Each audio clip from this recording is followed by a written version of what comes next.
Swayam Rupa Gadamayam Dadati Swapadantikam Jaya Se Krishna Chaitanya Prabhu Nityananda Sri Advaita Gadadhar Shivasadi Gaur Bhakta Vrinda Hare Krishna Krishna Krishna Hare Hare Hare Rama Rama Rama Hare Hare Mukam Karoti Vachalam Pangum Mangaite Girim Yat Kripadamaham Vande Sri Gurudinataranam Paramananda Mararam Sri Chaitanya Ishwaram Vanchakalpatarubhyascha Kripasindubhyevacha Patitana Pavanebhyo Vaishnavebhyo Namo Namaha. Hare Krishna.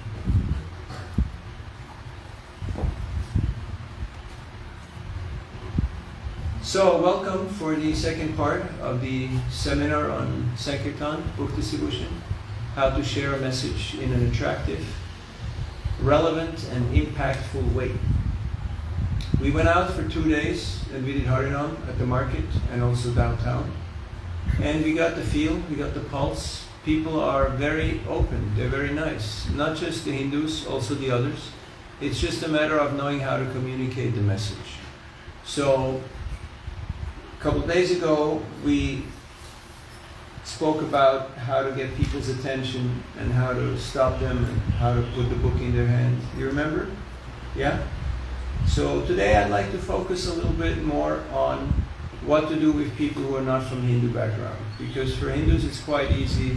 They can relate to this, they know what this is all about. But if you're dealing with the others, you have to take another type of approach. Because you can't go Ram Ram and Haribol and Panditan and they're like, you Chinese or where are you from? So, what you do with them is, first of all, be nice. Be nice with everybody, but nice means understand people's needs, interests, concerns and expectations. Okay? Needs, interests, concerns and expectations. NICE is the acronym. Okay? So what are people's needs? People are Satchidananda, they're eternal, they're wise, and they're blissful. So they're looking for a situation that's permanent. Why is he playing music in his car? Because that's what makes him happy, right? That's where he feels like, hey, yeah, I'm good, you know? It was a rough week, but I got my nice stereo going here, blasting away, right? In the whole neighborhood. So I'm happy. So people are looking for happiness. Have you noticed? People, little jiva, looking for happiness. So, do we have happiness? Susukam kartumavaya? Are you feeling the bliss, the joy of Krishna consciousness? People want to see it. It's not just theoretical. As we mentioned the other day, Prabhupada said, chant Hare Krishna and be depressed, right?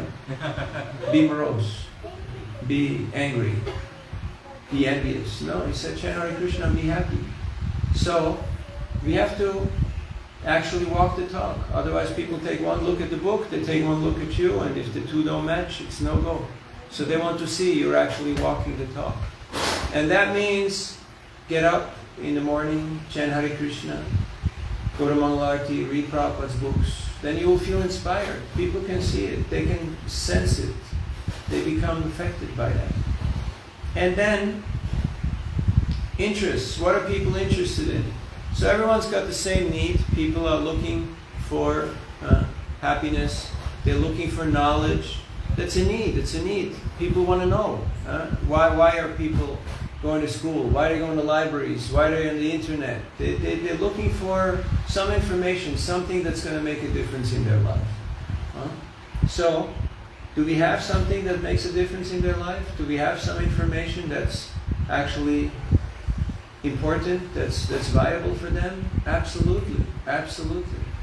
But if we're not convinced that this is the best thing this person can do, this is the best use of their time, the best use of their money, if you feel like, yeah, you know, maybe you take it, maybe not, you know, there are many paths, there are many places to go and things to do, then they're like, okay, maybe next time, maybe next week, I'll look at. I'm coming back, okay? I'm going shopping first and then I'm coming back. You ever have people who tell you that? I'll be right back, right? Huh? And they never come, right? Because mañana, tomorrow never happens. It never comes. So you have to say, no. Whatever is auspicious has to be done right now. So, actually, I'm giving this to you as a gift. And you know what you do when you receive a gift? Well, you reciprocate the favor. And you give whatever you like. How about that? Because sometimes they think like you want millions and you want commitments. And no, none of that. All we accept is a little token donation. So why? Not because we need the money. Remember? We don't need the money. Can you say that? We don't need the money. Huh? That's the mudra that you have to do, you know? But because you need to give, because it will help you. Because there's a long-standing tradition, dan, or donation, charity, that when you contribute something, it allows you to enter into the knowledge. Krishna says, don't give this knowledge to people who are not austere.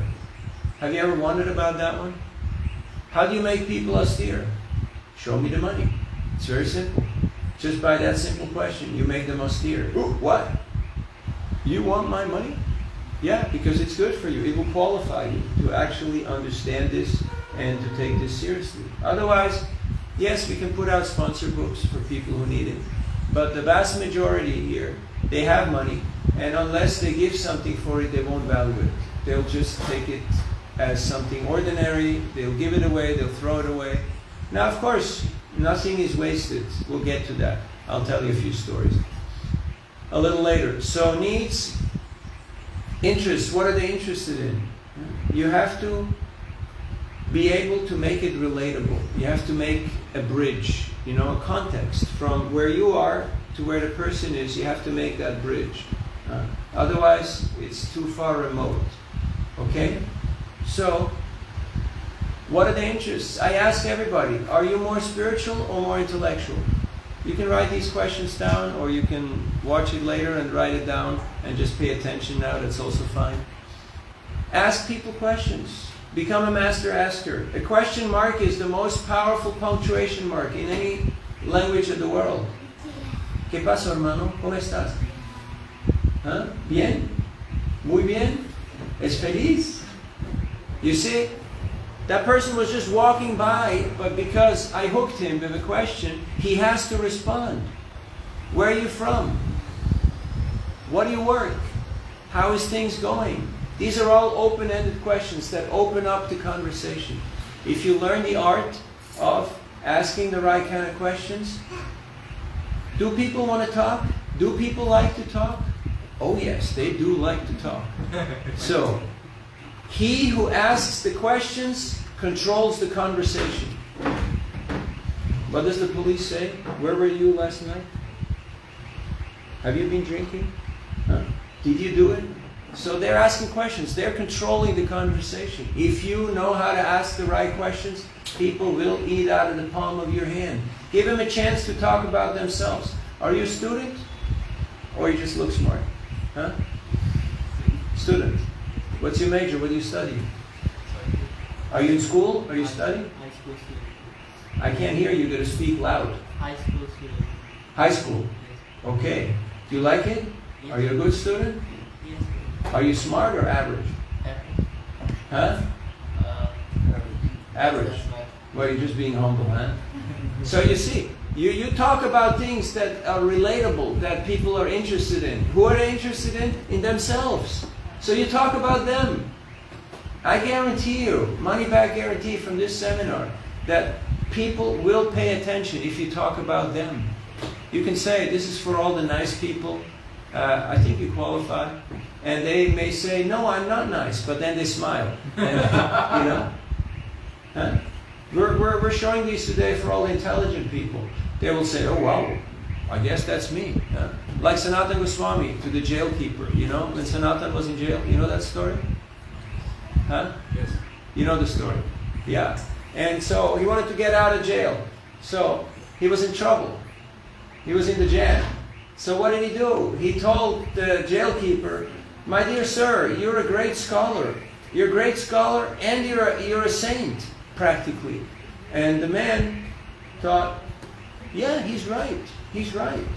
I am a saintly person and I'm a scholar.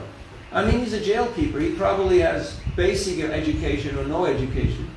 But as Prabhupada says, if somebody's elevated to a high position, They will accept it. They will think it's perfectly fine. I got a promotion. They won't think anything about it. And then he said, well, if you actually help to free somebody, then that will be giving you pious credits. And he said, yeah, but I'm afraid of the government. And he said, well, but I got 5,000 good reasons why you should do it, And he said, why? I'm still not so convinced. He said, well, what about 7,000 good reasons, that you should do it? And by the way, I'm going to Mecca. I'm going to become a mendicant, so don't worry about it. Just tell the king, Sanatan, he went to pass near the river and then he jumped in with his shackles on. And he drowned. And that's it. End of story. Don't worry about it. So that was a good argument, right? So you have to learn the art of conversation. And you have to make it about them. With the others I'm talking about here. This is not Hindu Dharma. This is not, okay, where is your Thakur? I want to know who is your Thakur. I want to give him flowers and fruit and money. No, this is the others. The people who come from a different culture, from a different background. It's about them. And sometimes also with the modernized and westernized Hindus, you can use the same approach. So, I was in South Mumbai, just near Gateway of India, and I was distributing books there. And there was a young man, and he said, I'm an atheist. And I said, my name is Navina. What's your name? He said, my name is Arjuna. I said, perfect, no problem. Vishada Yoga. You know Vishada Yoga? First chapter of the Bhagavad Gita. Arjuna was confused. He didn't know. So he's confused. So it's okay. And he took the book, Because when somebody says, I'm an atheist, you can either go, oh, okay, next. Or you can go, oh, that's wonderful. So you're into what? Science or cricket or sports cars or drinking? What excites you? And then you connect the book with that. You say, this is more than all the stuff that you've been into. You understand? You have to contextualize it. You have to make it relatable. So, be nice. Needs, interests. Concerns. People are concerned. What are they concerned about? Many things. You just have to figure it out.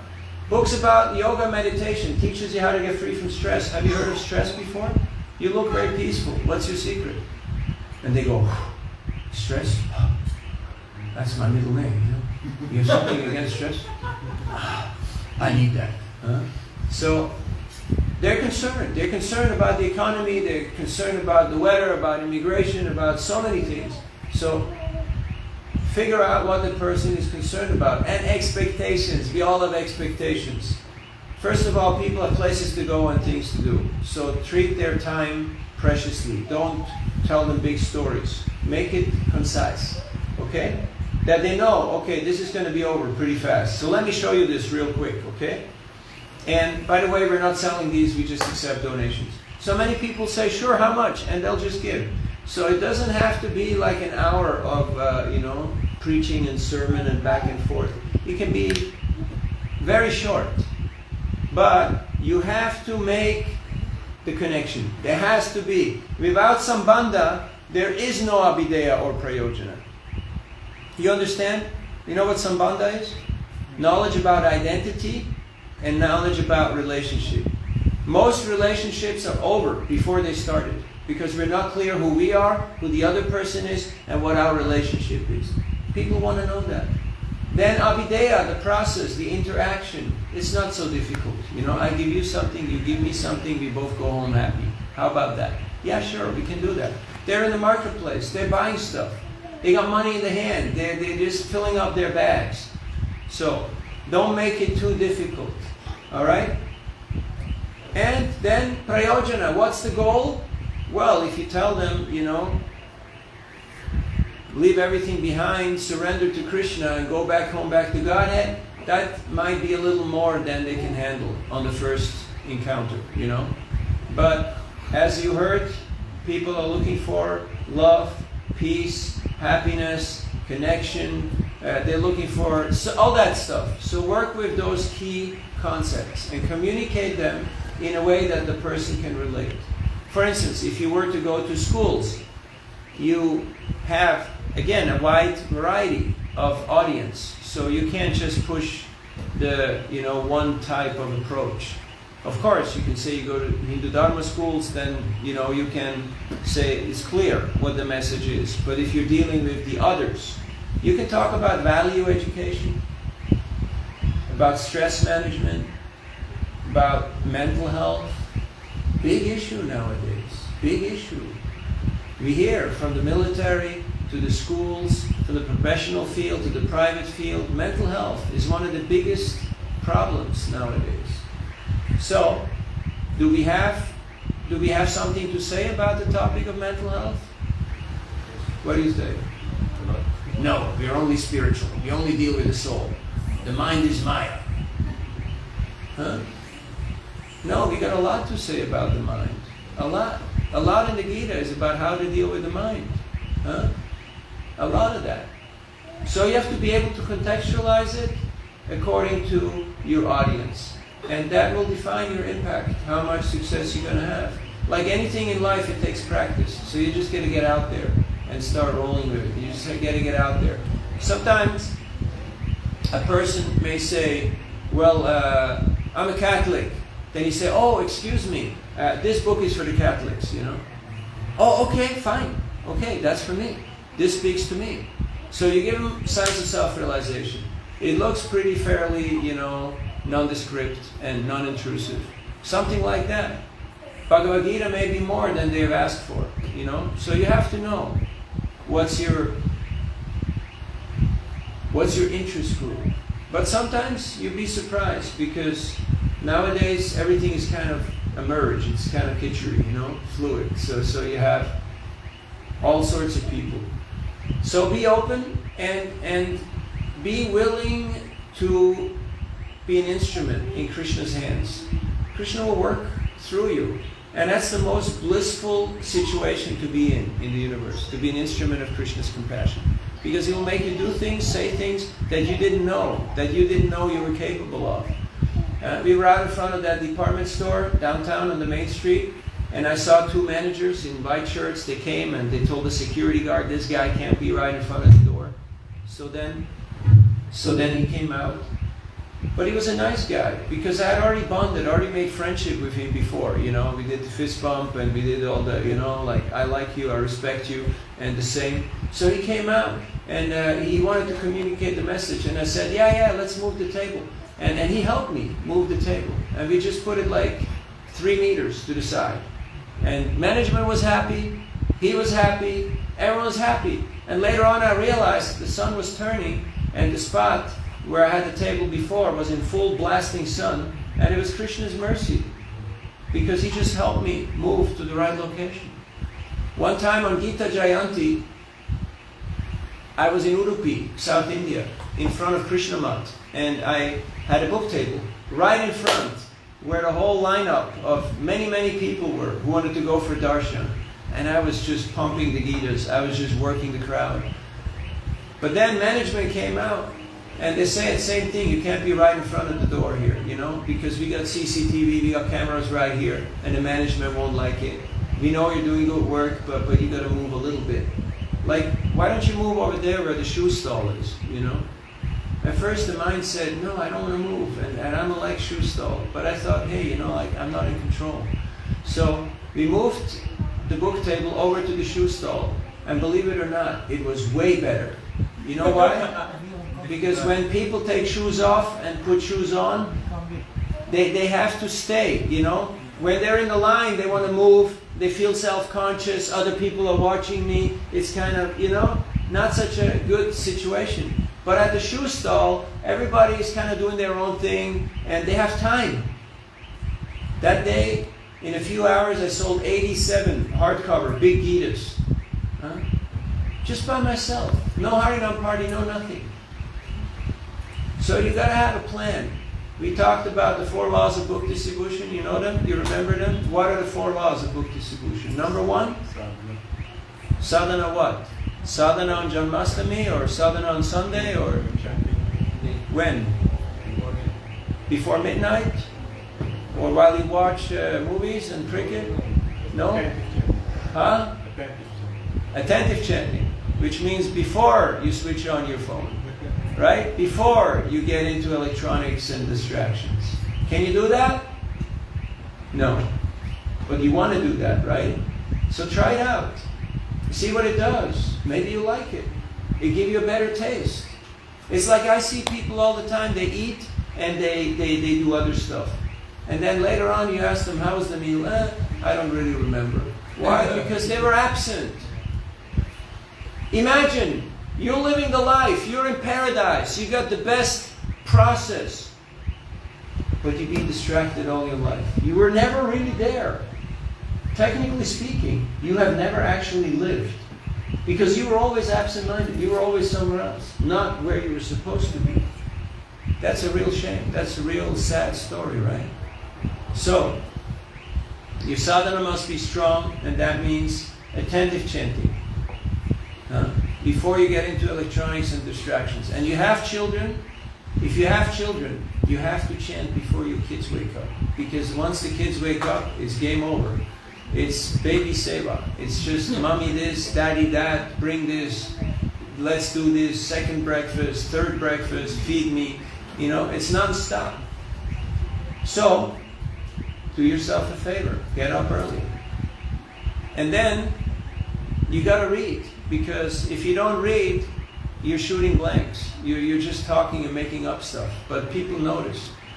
Have you noticed how people, they may not be austere, they may not be knowledgeable, they may not be pure, but they know if you're lying to them. Have you noticed? Even kids. Have you noticed? You lie to your kids, they say, that's wrong. And you're like, hey, you're too small. You're a little bugger, you don't know. You know why they know? Because Krishna is in their heart, and Krishna tells them, this guy's lying to you. So, we gotta read. Otherwise, I'm selling books for you to read, and I'm not reading. It's kind of not very logical, right? It doesn't make that much sense. So, okay, you may not read hours and hours and hours, but can you read one verse a day? Hello? Can you read one verse a day? Yes. So then why don't you do it? The Gita takes you 2 years. The Bhagavatam takes you 46 years. You can still do it. But you have to start today. You got to start. A day without reading is a day wasted. And I don't care. Read in the morning, read in lunch break, read before you go to bed. You have to have a plan. Like we have a plan to eat at least 2 meals a day. Right? You have a plan. And believe it or not, it gets done on most days, right? Except it's emergency or fasting day. You gotta have a plan. If you have a plan, it happens. If you don't have a plan, not so much likely. Okay, your sadhana must be strong. Rule number 2. Get books, because you can't distribute books that you don't have. It's been proven. So, get books. And always carry them with you. And here, people are looking for this. So, you have to be prepared. You have to be ready. So number 3, the more you show, the more you sell. Like our friend right out here in the front. Have you seen his stand? What is he selling? Mostly watermelons, right? Mostly watermelons. But he's lined them all up. He's made it look real nice. He's got the prices out there. He's there. Come hell or high water, from early morning to late at night. He's still there. And guess what? He's doing a lot of business. Because he shows it. He puts it out in a very well displayed, very well accessible location. And number 4, you have to organize. You got to be organized. You can distribute a few books just, on the go, on the fly. But if you want to do more, you have to be organized. And that means we need teams. Because one person cannot do that much. One person can't operate a gold mine. One person can't play a cricket match. One person can't run a family. It's a team effort. It takes people to collaborate. So that means we have to be team players. We're all talking about love and trust, right? Love and trust. Yeah, sounds great. But before that comes open communication. Open communication. People have to be willing to talk to each other. So many times we talk, we write, we message, and nobody responds. And we figure out, hey, no one's home, or they're not interested. But then it's a little disheartening because we're part of the same family, we're part of the same mission, we're part of the same team. There is only one team, Srimati Radharani's team. But people have these strange ideas of like, hey, my guru, he's somewhere, in India, and I got Diksha, some decades ago, and I have my own guru, I have my own mission. No. We're in the same team, in the same family, in the same mission. There is only one mission. It's the Sankirtan mission of Chaitanya Mahaprabhu. And yes, there are different aspects to it. That's perfectly all right. And it doesn't matter whether you worship the deity, you cook, you raise kids, you're a businessman, you're a grandma, or you're a brahmachari. We have the same mission. What is that? Become Krishna conscious and share Krishna conscious with others. Okay? That's the mission. There ain't no other mission. All the other stuff is secondary. So we got to get clear on the basics, on what is our purpose. Because if we're not clear on that, then we're going nowhere. Okay? So, I think I talked enough. And we can open up for questions, reflections, or comments. Now, as far as I can see, this country is just like a ripe mango, just right about to fall from the tree. Like people are so nice, they're so pious, they're just wonderful people. And as I've heard from our friend here, people want us in the schools, in the temples, in the prisons. They're asking for us, the radio, the TV, but we're just a little too busy or a little too disorganized. Now, where is, Krishna Sena? You in Krishna Sena? Krishna Sena? Are you one of them? Yeah? Is there a leader? No? No leader. Well, how do you communicate? How do you guys meet? There's a group, a WhatsApp group in which all the youngsters are there. Yeah. We just plan things and everyone just does. Okay. No one organizes, no one is in charge? Not. We have to get it up going. Yeah. Yeah, put it on your agenda. Message to self. Get Pandava Sena organized, or Krishna Sena, or whatever Sena. Sena means army. An army that's not organized is like, everyone running in their own in their own direction, doing their own stuff. They're very, very intelligent. They get a lot of time, energy, and enthusiasm, and a lot of good ideas. So, and then you find out open communication. Open up channels of communication. What is the next thing when you have open communication? Cooperation. People say, yeah, let's do this. Okay, so we'll go to schools once a week. We go to prison once a month. We do the TV program every week. It's not that you have to do it all. There's hundreds and hundreds of devotees here in Suriname, and everybody can do something. And you give them a list, okay, what seva, what would you like to do? Huh? It's like when you go out, you collect for a festival or for temple construction. Okay, what do you want to do? You want to give steel, you want to give bricks, you want to give cement, you want to pay for a square foot or the temple room, or, give people opportunities, give them seva opportunities. Sometimes we think, oh, I gotta do it all, but I have to go do the puja now. No. We're supposed to be the visionaries. We're supposed to be the ones who communicate the mission, the game plan. American football, the quarterback is the guy who throws the passes, the guy behind. The ball comes to him, and then he sees who's running, who is open, and he passes the ball to them. Huh?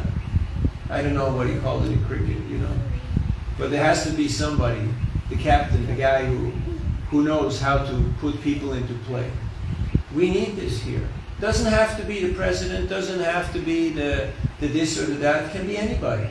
Just somebody with vision. Okay? So, and then if you have open communication, it will lead to cooperation. You will do a lot of projects, a lot of things together. And after you've been in the trenches doing projects together, serving together, After some short time, I guarantee you, you will feel love and trust with the devotees that you have served together, shoulder to shoulder. Like, I know Gauranga Premananda, we go way back. We grew up in the same sandbox, back in the day. He came a little before me, but, I visited them in Amsterdam, and we went out, we did books, we did Harinam, we had fun. So I know he's solid, he's into it. He's into the Bhagavatam, he's into preaching, he's into chanting. Why? Because I have observed him. But people who just come for a meeting, and I don't know, are they chanting rounds? Are they reading? Are they doing anything? I don't trust them till you prove me otherwise. Because nowadays people vote with their feet, which means those who show up, those are the people you can play ball with. That's the team you got. And right now it's this team here, it's these people here. I know we got another couple online, and we probably have a few hundred devotees in the country who identify with Hare Krishna, with ISKCON, and wouldn't be part of this. But nobody told them really what it means and how to do this. They think, yeah, you come to Janmashtami, or you come for the cookout on Saturday, or you put a tika, or you have a book at home. They don't really know that this is a mission.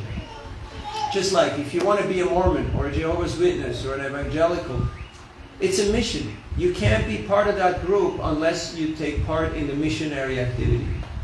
So in ISKCON and Hare Krishna movement, this is not about spectators or likes or how much product you move, but it's about actually training people in the mood and mission of our parampara. Because Prabhupada had a mission. We talked just a few minutes ago before Gaura Arti about how Prabhupada, he spent his whole lifetime in preparation because he had received a very tall order from his guru. His guru told him, you have to spread this in the English-speaking language. And he was just married, had one child. He was, early 20s. And he had to prepare himself. It took him 43 years till he boarded the Jaladuta. 43 years to prepare himself, to write the books, and to get ready for that big, big mission. So now we're facing a few little organizational challenges here. And it's annoying, but it's to be expected. It's not out of the ordinary. Imagine Prabhupada, he didn't have a passport, he didn't have a visa, he didn't have a ticket, he didn't have books. He had to figure it all out. And it took him a lot of effort. And he left no stone unturned. Did you know that first Prabhupada wanted to go to Trinidad? Because a man from Trinidad had written to him and said that, why don't you come here? But then he couldn't help with, with visa and with ticket. So Prabhupada dropped the idea. First he thought, let me go to Trinidad, and from there, it's close, I can go to US. Prabhupada, he wanted to have a temple in New York City. There was a gentleman in India who wanted to sponsor it, but at that time they couldn't get money out of India. There was no possibility of getting money out. So he said, okay, why don't you give the money in India to the Salvation Army, which is a Christian organization, and the Salvation Army in New York, Prabhupada saw them on the street, they can give me the money here, and you give the money there to the same church, and that should work.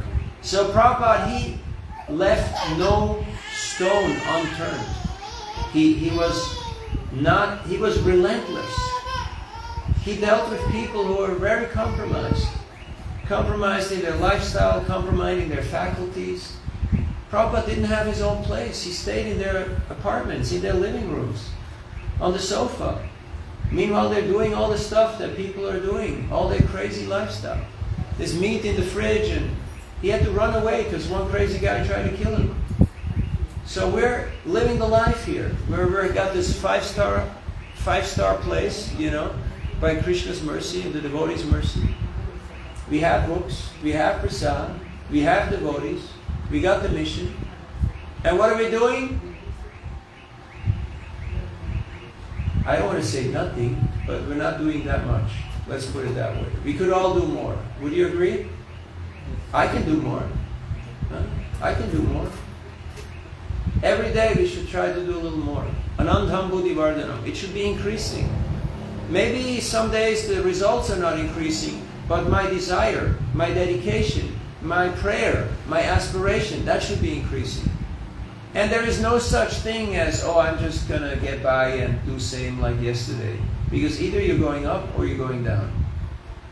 That's just the way it is. Either you're going up or you're going down.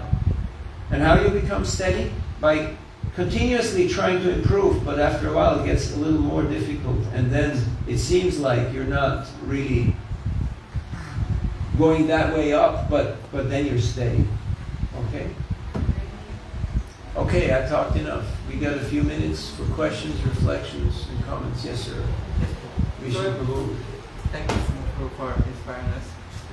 If I understand correctly, so you're trying to say that... I'm not sure I'm inspiring you. I'm more yelling at you, trying to sound nice, you know. That inspires. So, because here people are cultured, so I have to tone it down a bit. You know, in other places I will throw things at them and I will call them names and I will do all that stuff, you know. But here, people might object, they might take offense. So I'm trying to keep it down, contain myself. Yes, so if there is a group that is really willing to take it up, so you're saying that they should, go and then... Take the ball and run with it. Just go, because nothing speaks louder than success. If you have success... And by that action, will it automatically inspire others, or you have to, talk to them, or... You have to continuously communicate the mission and canvas and promote. And there's what's called mission drift. Every couple of weeks, like even you go to stores, like you go to I don't want to mention any brands, but people who have done well in marketing, they have a group meeting before they open the store, every day. It's called a huddle, like in sports you get together and you go, okay, 1, 2, 3, hurry ball, yeah, we're gonna do this, all right. So they have these, like in corporates, they have group calls in the morning, in the evening, okay. And even though people are trained and people know what the job is, but they need to align themselves. They need to fine tune. They need to be on the same page, like that. And some people are doers, and some people are talkers, and some people are strategists. But you just have to get going. You have to get some momentum. You have to get something going. That's a requirement. Otherwise, it's just talk, and talk has never gotten anyone but thirsty, it just gets you nowhere. And some people will always find any excuse, they will say, yeah, and then when time comes, they'll say, oh, I think my mom needs a peanut butter jelly sandwich, let me go and make that sandwich, I can't come out right now. They find any possible excuse. But those are the doers, even though they're busy and they got other stuff to do, they will make time, because this is priority. Because if we don't have a mission and a sense of mission and a drive and a love for mission, then we lost the game. We lost the stride.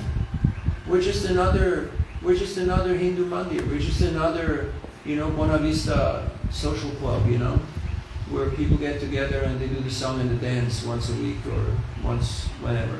And that's not good enough. That's not what Prabhupada had in mind when he came to the West. And that group can be, you have to work with the willing, whoever shows up. And even if no one shows up, I will show up. I can do this thing alone, by myself. I've done it plenty of times. It's not as attractive as if you have a group, because when you have a group, people can get the idea, oh, okay, you got ladies, you got gents, you got older people, you got kids, okay. So I can do this too, right? It's not just a bunch of monks and, this for everyone. It's just more attractive in that sense. But push comes to shove, you can also go out alone and do it by yourself. Okay? And then you communicate the good news. Okay, we got Harinam. On this day we go in that place, on that day we go in that place. After a while, group leaders will manifest, people will start organizing local gatherings. We want to have an Amhata in every village here in Surinam. It's not too much to ask. And there's so much goodwill, there's so much favorable environment. People are just waiting. They're waiting for someone to take the lead. Not to control, not to manipulate, not to extort, but to just serve. It's a pretty amazing concept. Seva. You heard of Seva? People actually get it. They actually get it. Even people who are not from this culture. In the Bay Area, we have different corporates who come out to do Food for Life. And, you know, sometimes they put their company t-shirt on to take a few pictures and all. And one lady, she was working for one of the big Swiss banks. And she said, when is the next event? I want to do this again. This was great. You know, I'm 45. I never done something for free in my life. And it felt so good. I want to do this again. You know? So people want volunteer opportunities. And you'd be surprised. The outside people are probably more interested in volunteer opportunities sometimes than our own congregation. Have you noticed? Yeah. So then work with them. Who cares? It's a free world. Prabhupada wrote letters. Prabhupada asked our brothers. No one helped. No one came, no one helped, no one supported. Huh? They criticized, they tried to usurp, they tried to hijack and kidnap. A few were favorable, a few were supportive in their own ways. Huh? But Prabhupada was not fazed by that. The vast majority of the people didn't know that Lord Chaitanya or that Krishna was the Supreme Personality of Godhead. Did you know that? When they were living. There's a lot of tragedy. Mahabharata, a lot of drama, a lot of tragedy, right? Ramayana, a lot of drama, a lot of tragedy. So what do you think? It's going to be easy? No. Krishna likes a little bit of suspense. He likes a little bit of anxiety, a little bit of that desperation. That's Krishna. If you want a good, peaceful life, don't worship Krishna, okay? All right? You got it? Go somewhere else, you know? There are different demigods. Their office is open. You want to do business? You want to be Om Shanti mode? There are so many places you can go to. But if you go to Krishna, you don't know what's he going to do with you. Huh? He'll give you everything, then he'll take it all away, then he'll put your life upside down, you know? He's playing games. That's Krishna. That's why we love Krishna. That's why we worship Krishna. Because he's not predictable. And in a similar way, Sankirtan is not predictable. You don't know what the person's going to say. You don't know how they're going to react. Maybe his head will open up and an alien will come out and bite your head off. You don't know. It's a joke. Never lose your humor and never lose your appetite, okay? Because people take one look at you and if they see that you're just miserable, then they think, if I'm going to read this book, I'm going to be as miserable as this young grumpy man, and that's just not so exciting. So do yourself a favor and you know, chant Hare Krishna and be happy. Sorry, short answer. Short question, long answer. My bad. Any other points? Yes, go on. So then so you give them the book and then they say, how much? How much? Donation. Do you know what books cost? Depends on the person, on their capacity. We have books for every budget. You can either tell them those are this much, this much, this much, or people give between this and this much, or how much would you like to give? The main thing is just be in the mood of giving. Be in the mood of giving. You know, once you start giving, it just creates a certain momentum. Often when I go out, I just give people smiles and I give them, you know, greetings and nice words and then prasadam, invitations and books. And then you just get into the flow, okay? You have to get into the flow. Don't be, no, this one is 180. I need 180. You only have 175. Can't give it to you. Get those 5. Come back. You know? Just We have so many sponsors. There's so much, and there's people in our congregation who have so much money they don't know what to do with it in 10 lifetimes. So let's encourage them to sponsor books and sets, and we'll put sets in libraries. A friend of mine, Narayan Pandit, is from Croatia. He was in Shanghai, biggest train station in the world. And you know, there's cameras, CCTV, cops, undercover. This is China. Can't do this. They take him in so many times, arrest him, and say, "What are you doing here?" And he says, "I have Chinese wife. I have children. I have to make money." Where you got the books from? "I bought them outside on the market, and I need to make money. I have wife, I have children." They say, "Okay, go, but don't do this again, okay?" So this goes on and on. There's one man who comes and asks him, "What are you doing?" And he says, "You know, China before was a spiritual place. Now people just into money, very materialistic, so much corruption, so much pollution." And the man said, "Yeah, but what are you trying to do? Like, what's your mission?" And he said, "I would like to put a set of these books into all the libraries of the universities." And he said, "Well, show me the book." So he looked through the book, and he said, "Well, okay." And he gave him a bag with $50,000 US. Sponsored 100 sets. A Chinese set is 500 US. So he sponsored 100 sets. And then the devotee, he placed those sets in the universities. He got pictures from the librarians and the students. He got favorable reviews. He got the receipts that he shipped the books out.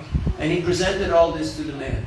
And the man was so impressed by his accountability, by his sincerity, and by his transparency, that he said, "Okay, I sponsor another 100 sets for Taiwan, another 100 sets for Hong Kong, another 100 sets. He sponsored 800 sets. He gave him $400,000 US, almost $500,000. One guy who we met in the train station. So there's no lack of resources. You look at the cars that are driving by, you see the houses people are living in. It's not about the money. It's about communicating our vision and creating a team. And then when you have love and trust, everybody wants to be part of that. Everyone wants to be part of the winning team. And some, yes, they will just buy the t-shirt or put on the t-shirt and take the picture. And others, they will actually want to do something. And others, they will canvas. And others, they will promote. And others, they will be helpful in the background. We need allies in every sphere. That's perfectly fine. Because seva is not a stereotype thing. Huh? And we're so happy to see the kids. Because tomorrow, it's their game. Because tomorrow, I'm gone. I leave. And you're still here. So you have to train the little guys. Because in a few weeks and years, it's their game. And if we haven't inspired them, and if we haven't shown them how it works, then we have failed. You know, failed? The big F, you know? Failed. It's not a passing mark. We're not just here to feel a little less bad about ourselves or just to, you know, keep the lights on. We have to actually score. We have to actually do something. And for that we need everybody. Especially the kids. And kids need to play. So we need a playground. Not just some broken elephants and some you know, some defunct stuff. But we need something that works. You can say, "I'm a brahmachari, I don't care about kids." But if you get the kids, you get the parents. Because parents are just driving kids around. What do? You're the chauffeur, right? You drive kids around. That's what you do all week long. So if you want to get this place busy, do stuff for kids, do stuff for youth. Do retreats, do festivals, you do Gita contests, you do drama, you do hikes, you do all the fun stuff. You know? Campfires, camping, all that fun stuff. And I'll guarantee you, people won't be able to drive on Paramaribo because it's just be traffic jam 24/7. Yeah. And then you'll have to get a bigger place with proper playground and proper parking and proper classrooms and educational facility. You have what it takes. Huh? The schools are asking for us. And we're a little too busy. Oh, sorry, we're too busy. We can't come and teach you about Bhagavad Gita. Anybody who has read the Gita, anyone who's done Bhakti Shastri, should put their name down and say, I want to be on the team who is going to schools. Call me. I will make time to go talk to these students about Bhagavad Gita. And not just, 700 verses, 600 million got killed or whatever. But no. What has Gita done for you in your life? Kids don't want information. They want realization. Because only realization will bring transformation. People want to see what happened. What did it do for you? Maybe something will happen for me. We're here because we tasted the magic, the nectar of immortality. Amrit. We want that, right? Krishna is willing to give it to us. But we need to work on open communication, cooperation, and then love and trust will become reality. Otherwise we talk about prema and this bhava and that bhava, but it's all just a bunch of nice words because we can't even communicate. What to speak of playing ball? There's 2 billion gopis. There's a lot of teamwork. There is a lot of communication. There is a lot of stuff going on to serve Krishna and make Krishna happy. And if you want to be part of that team, you got to be a team player. Otherwise, you're not going there. You're going to stay here and do your homework. So either we do our homework and we help each other, then there is a chance by Guru's and Krishna's mercy that we can attain. But otherwise, no way. If we say, I don't like him, I don't like her, I don't like anybody, I don't even like myself, then it's like, okay, stay at home, continue playing games. Sorry for being a little German, but, I think the Dutch can handle it, right? So, just extract the essence, put it into your language, into your context. We're not just here to, we have to have a sense of mission. And in this way, Krishna can empower us.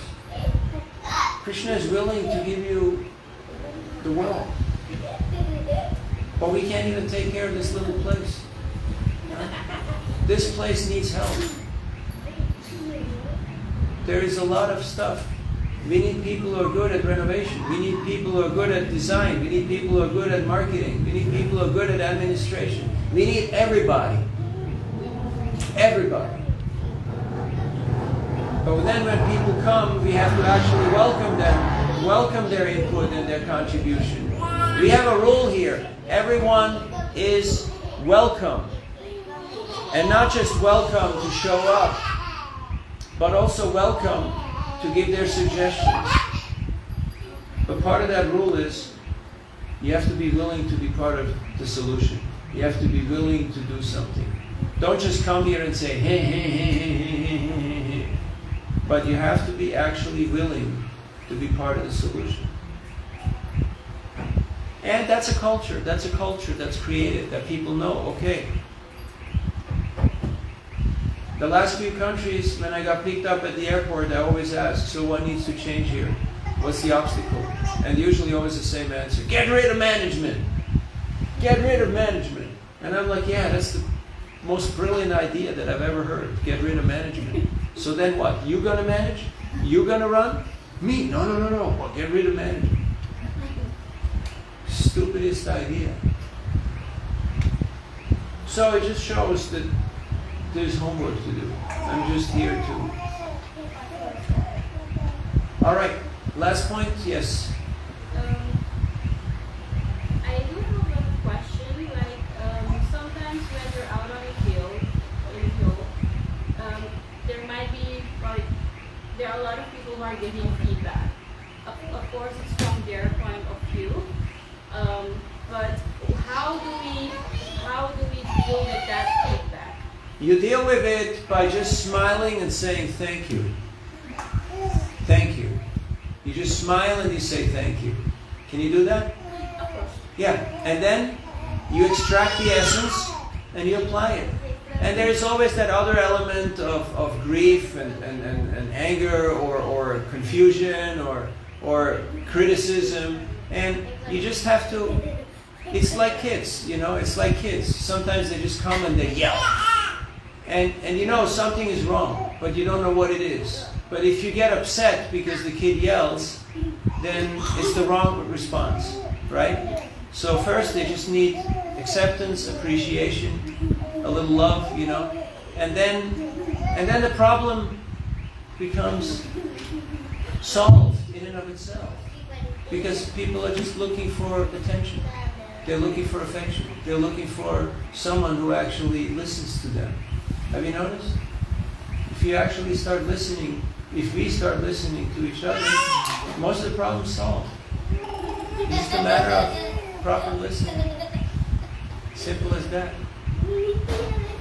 And yes, when you're out in the field, it's part of being in the service industry or in the Seva project, that you have to learn how to be tolerant. Titikshava karunika surida sarvadehina majata satravasanta sadava sadabhushana. Tolerance is a requirement. Because people will sometimes challenge your ideas, or push your buttons, say things that you may not agree or like that much. But if you have taste, in Krishna consciousness, you have faith in the process that I like this, then even if somebody comes and says it's all bad, you say, yeah, that's wonderful. I mean, I love you too, Okay, let's talk, I mean, maybe they didn't get their cookie, this morning, or like somebody wronged them. We have to learn how to extract the essence. Paramahamsa. What does it mean? Hamsa, the swan, can extract the essence. From a mixture of milk and water, they can extract the milk. Pretty amazing. So, that quality we can develop. If we look at our spiritual masters, at the sadhus, that's what they do. They have kids who come to them every day of the week, and they scream and yell and say, it's all bad, and this guy's bad, and my life's bad, and everything's bad. But they're not faced by that. They just see, okay, there's some sincerity. This person wants to advance in Krishna consciousness. So let's fan that little spark of interest. And let's not mind the screaming and yelling.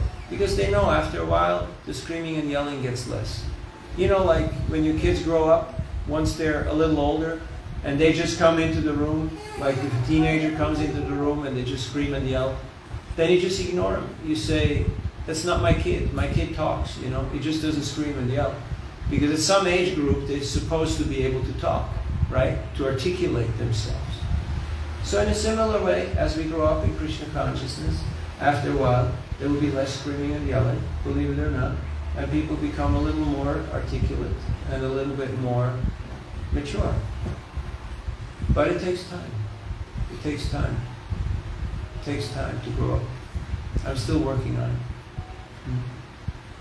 It's a maturing process. Okay, for the close.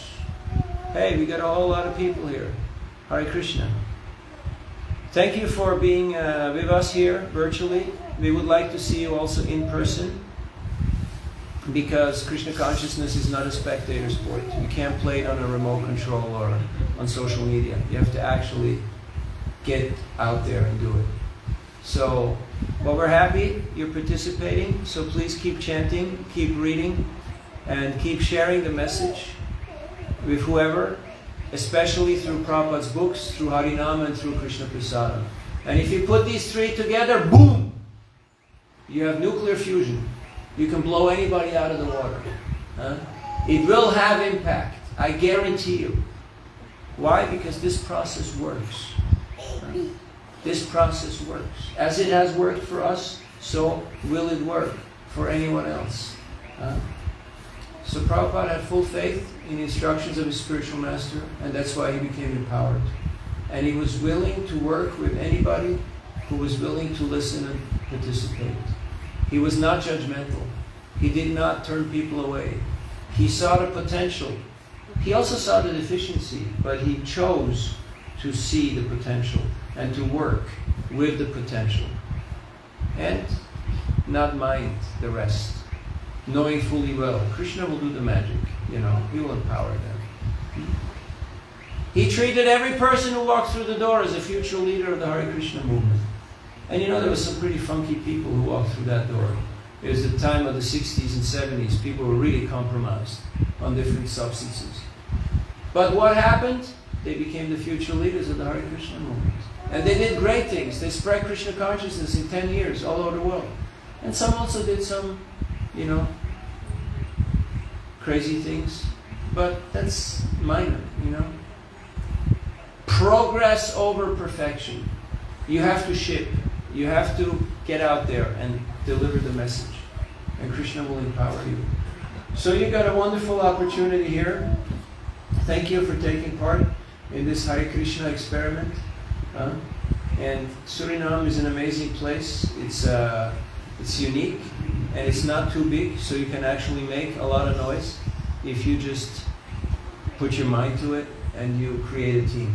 I see exceptionally qualified individuals. I don't see the team yet. So that's what I would like to see more on my next visit. I would like to see the team of elders, the team of the ladies, the team of the youth. Not just a few survivors who are trying to, just somehow keep going. That's also fine, but I think we can all do better than that. And the way forward is education, and it starts with myself. That I read Prabhupada's books, I chant Hare Krishna, and I meditate on how can we make this happen here. And believe it or not, Krishna will work through you. He will empower you. And you will realize that this is so amazing that nothing beats that feeling, that experience, when you're an instrument of Krishna's compassion. And you see a person who was completely averse or completely ignorant, and all of a sudden the lights go on, and they're like, wow, okay, I get it. And sometimes it's even shocking. You're like, hey, this person is more blissful and more Krishna conscious than I am. How is this possible? This should be illegal, right? I got up, I chanted my rounds, I'm following regs. Here's this person, and they're so much in ecstasy. Have you noticed sometimes how people just get affected when they realize, like they have that moment? You also want some. Huh? You also want some of it. You want some of it, and you can, because you're able to witness that. And if we can appreciate other persons and other devotees having spiritual experience and being more advanced than we are, then we take benefit in that. But if we think, oh, they're all neophytes, I'm the only devotee, I'm the only mature, I'm the only advanced person, then it won't happen. Because sneha, affection, is like oil, it only flows downward. If I think I'm very exalted, it will pass right by me. I won't benefit from it. But if I take the humble role, then I can benefit from everybody. So, Krishna's Kaviraj Goswami Pad, he said that I'm old and lame, an invalid, and my ability is very limited, yet by the stick of the mercy of the Vaishnavas, I can keep moving forward. And it is by their mercy that I was able to write this Chaitanya Charitamrita. And he's asking for the blessings of his readers. He's saying, I'm not the man. Go to Vrindavan Das Thakur, read Chaitanya Bhagavat. He says it dozens of times, He's the one, not me. And thus he attracted all the mercy of all the Vaishnavas. So, you're all from good cultured backgrounds and you have this great opportunity. So let us join hearts and hands to make the most of it, so that our children won't look at us later on and say, you're a bunch of idiots. You had the opportunity, but you blew it. Of course they won't say like that, but Basically, that's what they're going to be saying. So, Hope not. hope not, hope not. Well, it's up to us. It's up to us. It's up to us. So, the books have so much potency. They have so much potency. They can change people's trajectory. We know, I was just in Guyana and I met Rajarshi. Who knows Rajarshi? He was 17, he found the Bhagavad Gita in the trash and he read it, and it affected his life so much that he was just looking how to live this. There was no contact, nothing. Till one day he saw a devotee at a bus stop, and he had the same Bhagavad Gita that he had, and he asked him, and the devotee was very forthcoming, very generous. He explained to him everything, and very soon after he moved into the temple, much to the dismay of his parents. But later on his dad also moved in. He also joined. So we need full-timers, people who go all in.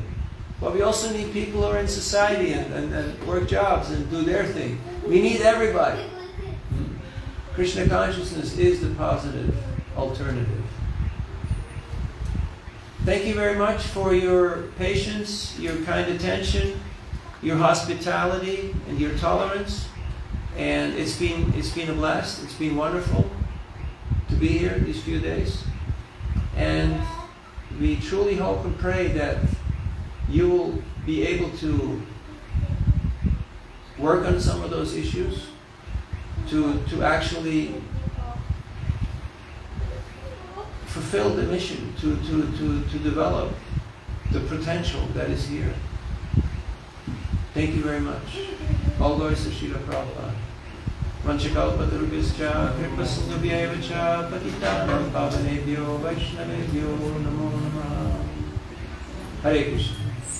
All glories to Srila Prabhupada. All glories to all the assembled and disassembled devotees.